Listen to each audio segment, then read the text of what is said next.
सुकून किचन। मैंने लिया है एक फूड चैलेंज जिसमें हमें बनाना है easy, healthy and yummy recipe without oil. So मैंने चूज किया कॉर्न एंड कैरेट चाट। इसे बनाना बहुत आसान है, साथ ही ये हेल्थ के लिए बहुत फायदेमंद है।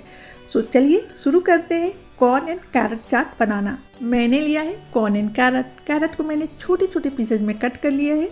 एक वेसल में हम वाटर लेंगे, वाटर बहुत ज़्यादा नहीं लेना है, और इसमें हम ऐड करेंगे 1 teaspoon sugar and salt test के अनुसार। और इसमें कॉर्न एंड कैरेट को हम डाल देंगे और गैस पे चढ़ा देंगे बॉईल होने के लिए। मैंने पहले बोला वाटर कम डालना है क्योंकि कॉर्न एंड कैरेट को हम हाई फ्लेम पे बॉईल करेंगे और जो इसका वाटर है इसी में हम ड्राई कर लेंगे। ये ड्राई हो गया है, थोड़ा सा इसे हम और ड्राई कर लेते हैं। इसे थोड़ा चंकी ही रखना है। अगर आपको लगे कि वाटर इसमें ज़्यादा है तो वाटर कम कर ले, ऐसा नहीं कि हलवा टाइप का लगे, थोड़ा चंकी रखना है।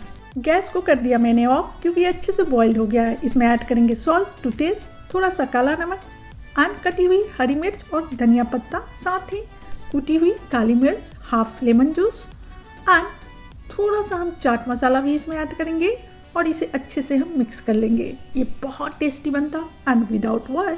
सो मेरा चैलेंज कंप्लीट हुआ। ये रही आपकी गर्मा गर्म कॉर्न एंड कैरेट चाट। आप इसे मजे से खाइए, ये बहुत हेल्दी है। कॉर्न एंड कैरेट के फायदे तो आप जानते ही होंगे। और हाँ, अगर आपको मेरी रेसिपी अच्छी लगती हो तो प्लीज सब्सक्राइब माय चैनल, साथ ही बेल आइकन प्रेस करें ताकि आपको मिलती रहे मेरी रेसिपी सबसे पहले। फिर मिलते हैं न्यू रेसिपी के साथ। Till then bye bye, take care.